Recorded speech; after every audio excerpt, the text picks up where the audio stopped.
Welcome to Muse Tales. Please like this video and subscribe. We're grateful for each and every one of you. We'd love to hear from you in the comments. Let's begin. I used to think mornings were all the same.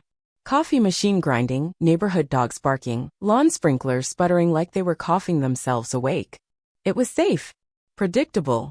I could run through the motions without even thinking. But that morning, something cracked the shell of routine wide open. The air felt too still when I stepped out onto the balcony, mug in hand, still wearing my faded house robe. Heat already pressed against my skin, though the sun had barely crept over the horizon. I wasn't looking for anything in particular, just space to breathe before the day wrapped me in its usual quiet duties. But there he was right across from me on the balcony of the building opposite, leaning against the railing like he had all the time in the world. He wasn't scrolling his phone like most folks do, though. He stood there, looking straight ahead, lost in his own thoughts. Maybe that's why I noticed him. In a world addicted to noise, his stillness felt loud. Our eyes met before I could look away. A subtle nod, almost like he was saying, "Yeah, I see you too." And I felt it, sharp and sudden, like biting into a lemon without warning. I'd seen him before, sure. Same neighborhood. Glimpses in the elevator, passing by the mailbox. He was just another face until this very moment. Now it was different. He wasn't smiling, not exactly, but there was a softness around his mouth, like he was holding back from something. I felt my heart stutter, a beat too fast, too obvious. I told myself not to linger, not to make this a thing. But my feet didn't listen. I stood there longer than I should have, pretending to sip my coffee, feeling the heat of his gaze like sunlight straight on my skin. The noise of the world faded. It was just me, the creak of the old balcony railing beneath my hand, and him, quiet, observant, unknowingly dangerous. Maybe it was the way he didn't glance away first. Or maybe it was because, for the first time in years, I felt seen. Not as someone's wife, not as the woman who keeps the house running smoothly, who remembers to buy milk, to pay the electricity bill, to fold laundry before it wrinkles. No, in that moment I was just me. I caught my reflection in the sliding glass door behind me. The robe, the hair tied back in a rush, the sleepy eyes. Nothing special, really. And yet his gaze hadn't faltered. Not once. He wasn't checking me out like some boy in a bar. He was noticing me like you notice the sky before a summer storm. Heavy, expectant. I cleared my throat, broke the stare, and turned back inside. But my hands were trembling, barely steady enough to set the mug on the kitchen counter. I told myself it was silly, harmless even. Just a neighbor. Just a glance. Nothing to carry through the rest of the day. But I felt it follow me anyway. Through breakfast, folding clothes, scrolling emails, and making polite small talk with my husband over his rushed toast and lukewarm coffee. The neighbor lingered in the corners of my mind like the scent of rain before it falls. Subtle but impossible to ignore. Later, as I walked past the window, I caught myself peeking out just to see if he was still there. He wasn't. The balcony stood empty, sun spilling across the chipped wooden planks. Disappointment, light but sharp, prickled beneath my ribs. I had no reason to care where he went, what he did, whether he noticed me at all. And yet I did. More than I wanted to admit. It wasn't longing, not yet. It was curiosity. A quiet pull at the edge of my thoughts, like a thread waiting to be tugged. That night, lying in bed, I closed my eyes and tried to hear the familiar sounds of our home. My husband's steady breathing beside me, the old ceiling fan clicking softly overhead, the faint hum of the fridge.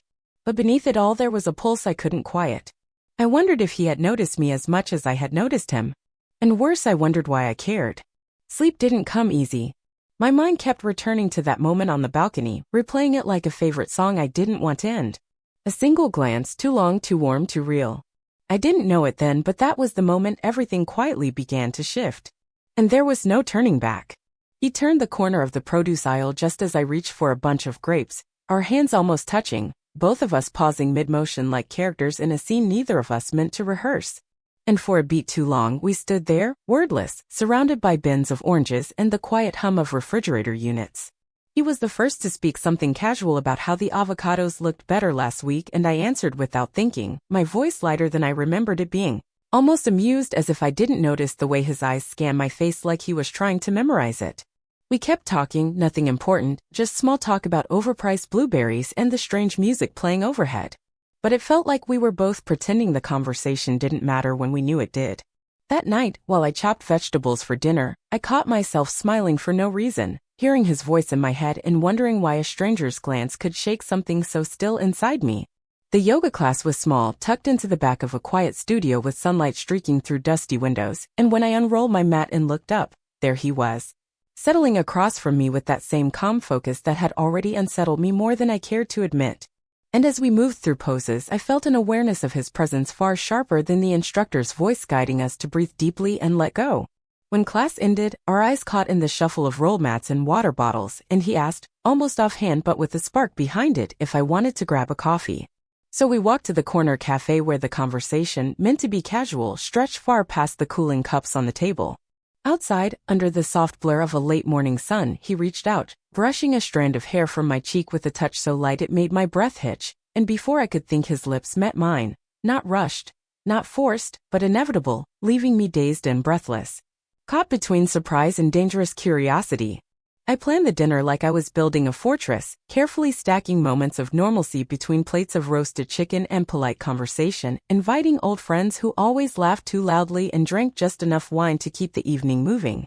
But beneath my practiced hostess smile, my nerves tangled into knots, tightening every time the doorbell rang, hoping without reason that he might somehow appear, though he'd never been invited. I set the table twice, rearranged the candles 3 times, anything to quiet the storm in my chest. Yet as the hours stretched on and his face never materialized among the familiar ones, a hollow ache settled under my ribs, sharp and unsettling. I watched my husband, attentive and pleasant as ever, carving the meat and passing dishes, his voice steady and warm, yet all I could feel was a growing distance, like we were strangers performing a tired play. As laughter filled the room, my mind drifted to the man who wasn't there, and a quiet, dangerous question began to form. When had my husband stopped being the one I secretly longed to see? The morning unfolded like so many before it, sunlight creeping through the blinds and thin, tired lines as I stood by the kitchen counter, stirring coffee I barely wanted, while he moved around the house gathering his things with a quiet rhythm that once felt comforting but now just filled the space without reaching me at all. As he slipped on his jacket and paused at the door, he leaned in and kissed me, soft and routine, his lips brushing mine with the kind of familiarity that carried no weight, no spark, no unexpected pause. Just the habitual gesture of a man keeping the motions of love alive because that's what husbands are supposed to do. My mind, almost without permission, betrayed me, drawing an uninvited comparison to the kiss from days before, the one that had left my pulse stumbling and my thoughts scattered like autumn leaves in the wind. Standing there, feeling nothing but the hollow echo of what used to be warmth, I realized with a quiet sting how far I drifted from the woman who once waited eagerly for his touch. The knock at the door came just as I was folding laundry, the sound sharp and sudden enough to catch my breath mid-motion, and when I opened it there he stood holding out my old sports bottle like it was some kind of peace offering. His eyes steady but carrying something deeper, something that tightened the air between us.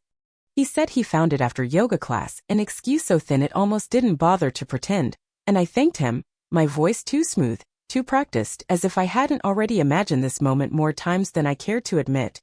We exchanged a few harmless words about the weather, about how these early summer days felt longer than they should, each sentence stretched tight like a wire humming with tension we both pretended not to hear.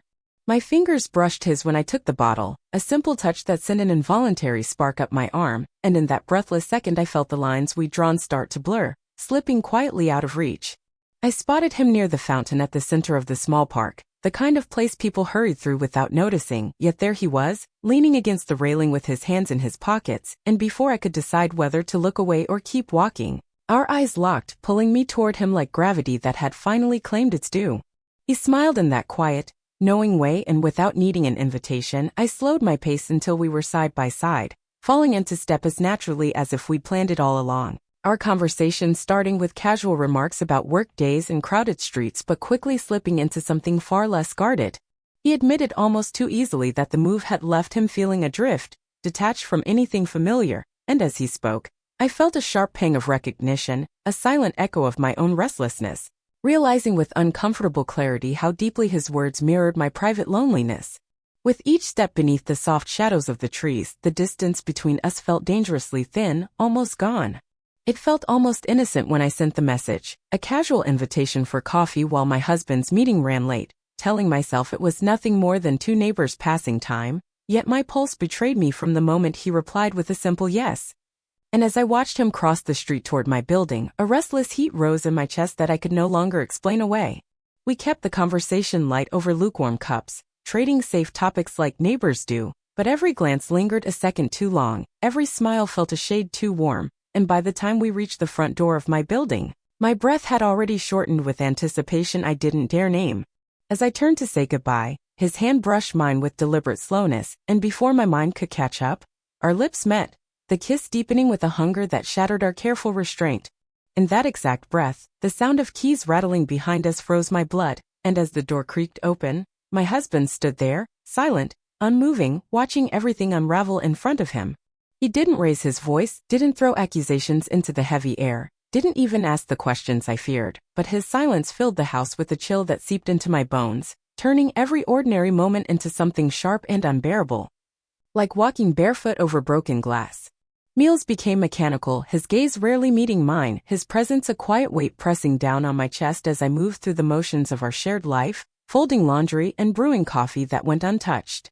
The man who had once made my heart race with nothing but a glance now avoided me altogether, his absence louder than any confrontation, and the hollow spaces he left behind were filled with a gnawing ache that refused to quiet. I felt trapped between two voids, my husband's cold indifference on one side and the young man's growing distance on the other, both of them slipping further from reach, leaving me suspended in a quiet loneliness that rang louder than any scream. Abandoned by the very fires I had once believed could warm me.